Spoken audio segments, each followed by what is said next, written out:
এবার সার্ভ করব। ওয়াও, কি সুন্দর ডিলিশিয়াস লাগছে দেখতে।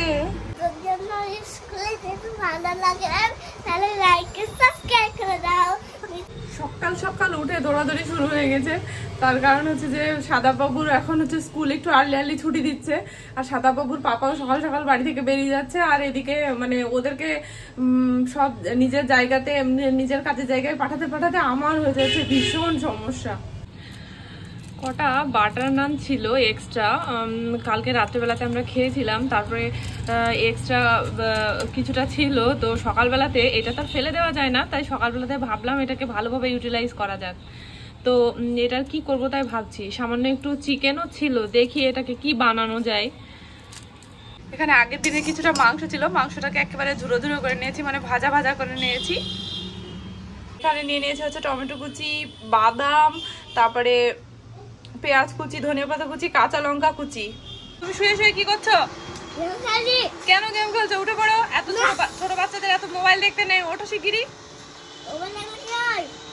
ছোট বাচ্চাদের মোবাইল দেখা খারাপ, ওঠো শিগগিরি। সবাই কিন্তু দেখছে তোমাকে। টমেটো সস নিয়ে নিয়েছি।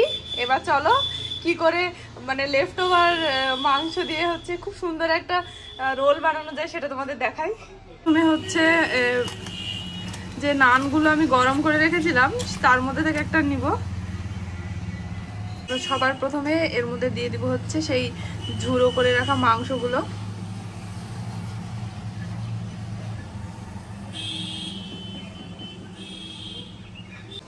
তারপরে এর উপরে দিয়ে দেবো কিছুটা কাঁচা লঙ্কা, এবং সামান্য অল্প করে দিচ্ছি, আমরা অত বেশি যেহেতু ঝাল খাই না। তারপরে দিয়ে দিব হচ্ছে কাঁচা পেঁয়াজ, তারপরে টমেটো,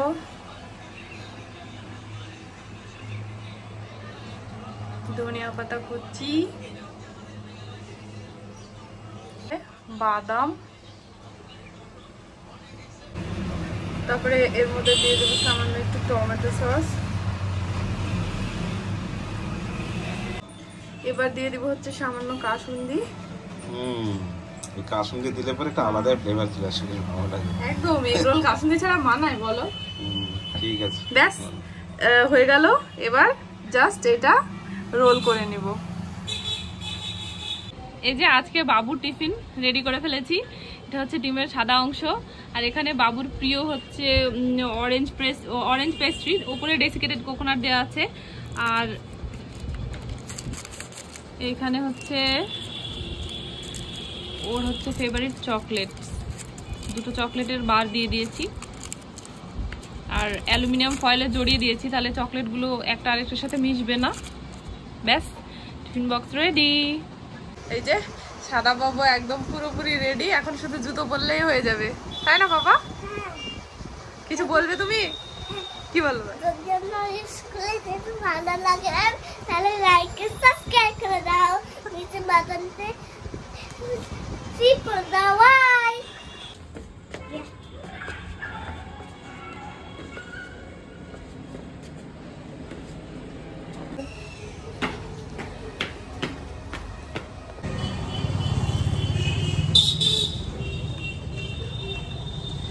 বাবুকে স্কুলে দিয়ে চলে আসলাম। স্কুল থেকে আসার পথে আমাদের দুটো পার্সেল এসেছিল, সেটা আর আমাদের যে বাড়িওয়ালা ভাই বাবুকে একটা ডাব দিয়েছিল সেটা নিয়ে উপরে উঠে আসলাম। স্কুলে আর অফিসে বের করে দিয়ে আমি এখন চলে আসলাম ঘরে, ঘর গুছানোর জন্য। কালকে বার্থডে ছিল, কালকে হচ্ছে দেখো দেখো একদম আলনা টালনা সব ভর্তি। সেই কারণে জামা কাপড়গুলো কাল রাতে ফিরেছি, সেই কারণে জামা কাপড়গুলো সব শুকাতে দিয়েছিলাম, মানে তখন সাথে ভাঁজ করে রাখিনি, এখন ভাঁজ করবো। স্কুলে রেখে আসলাম। এবার হাতে 2-2.5 ঘন্টা টাইম, তার মধ্যে আমাকে সব রান্না বান্না কমপ্লিট করতে হবে। চলো পরে আবার দেখা হবে। রান্নাঘরের দরজাটা খুলতেই মনটা একটু ভারাক্রান্ত হয়ে গেল। সামনে দিয়ে যাচ্ছিল একটি লাশবাহী গাড়ি, যেহেতু আমাদের বাড়ির সামনের রাস্তাটা হসপিটাল রোড, সেই জন্য সত্যি খুব খারাপ লাগছিল। ভাত রান্না হয়ে গিয়েছে, এবার হচ্ছে তরকারিটা রান্না করে নিব। এখানে বেগুন দিয়ে আর ওই যে সুরমা ইলিশ যেটা, সেই ইলিশ দিয়ে একটা চচ্চড়ি করব। এই যে আমার বেগুন দিয়ে আর মাছ দিয়ে যে তরকারিটা রান্না করলাম সেটা রান্না করা কমপ্লিট, আর তার পাশাপাশি ডাল রান্না করে নিয়েছি। এটাই হবে আজকের আমাদের লাঞ্চ। তরকারিটা একটু হালকা একটু ঝোল ঝোল রেখেছি, তার কারণ তাহলে সাদা বাবুর খেতে সুবিধা হয়। একদম ড্রাই করে ফেললে মোটেই ও খেতে পারে না। রান্না বান্না শেষ, এবার গ্যাসের চুলাটা একটু ভালো করে মুছে নিই, আর রান্নাঘরটাও একদম রান্না শেষে পুরো সুন্দর করে ক্লিন করলে তবেই কাজ কমপ্লিট।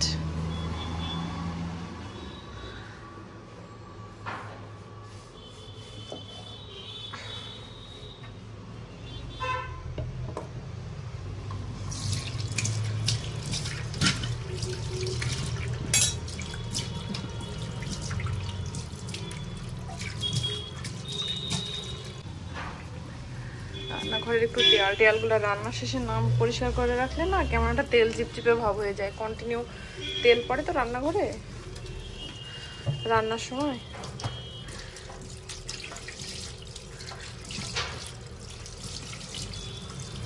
ব্যাস হয়ে গেল।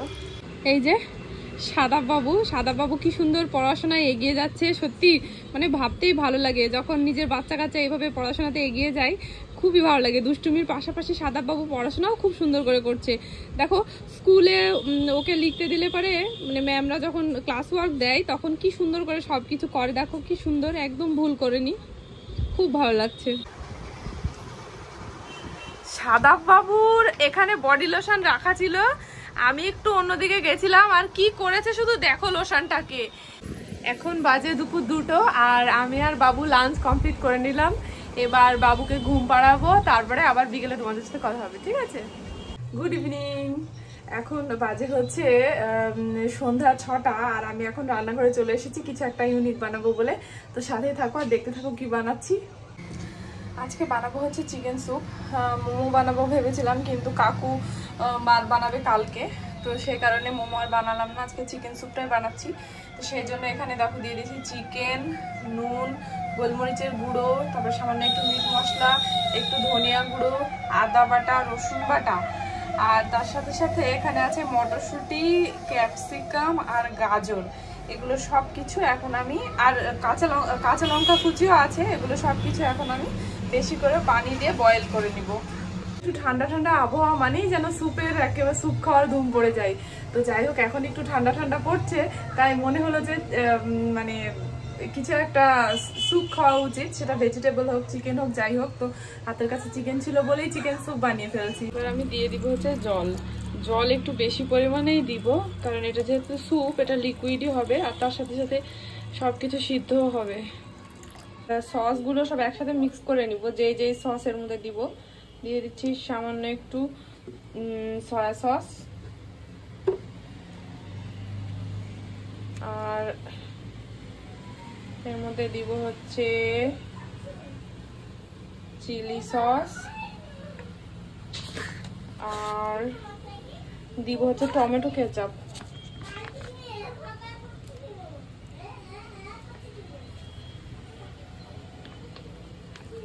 এই 3টা সস 1 চা চামচ মতো পরিমাণে এরকম নিলাম, এবার ওর মধ্যে দিয়ে দিব।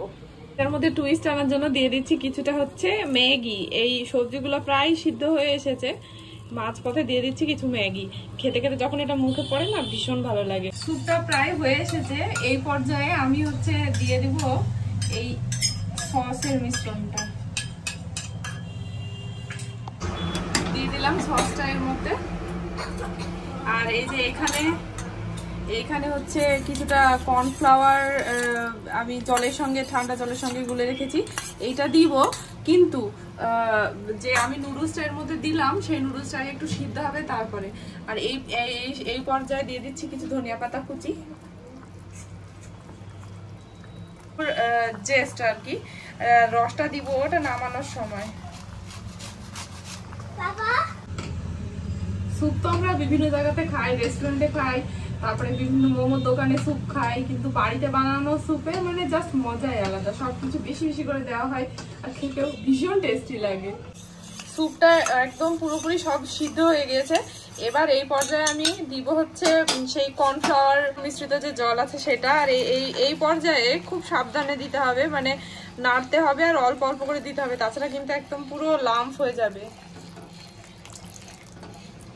এইটা দেওয়ার ফলেই তবে স্যুপের একদম খুব সুন্দর একটা গাঢ় ভাবটা আসবে। এই যে দেখো আমার স্যুপ একেবারে রেডি, কি সুন্দর স্যুপের স্ট্রাকচারটা হয়েছে, একদম দারুণ। আর এবার নামিয়ে ফেলবো, নামানোর আগ দিয়ে সামান্য একটু গন্ধরাজ লেবুর রস দিয়ে দেবো। রান্না হয়ে গিয়েছে, এবার সার্ভ করবো। ওয়াও, কি সুন্দর ডিলিশিয়াস লাগছে দেখতে।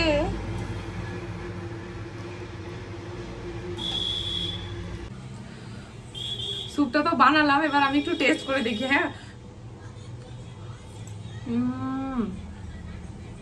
সেই মাসিমার মতো বলছি, দারুন।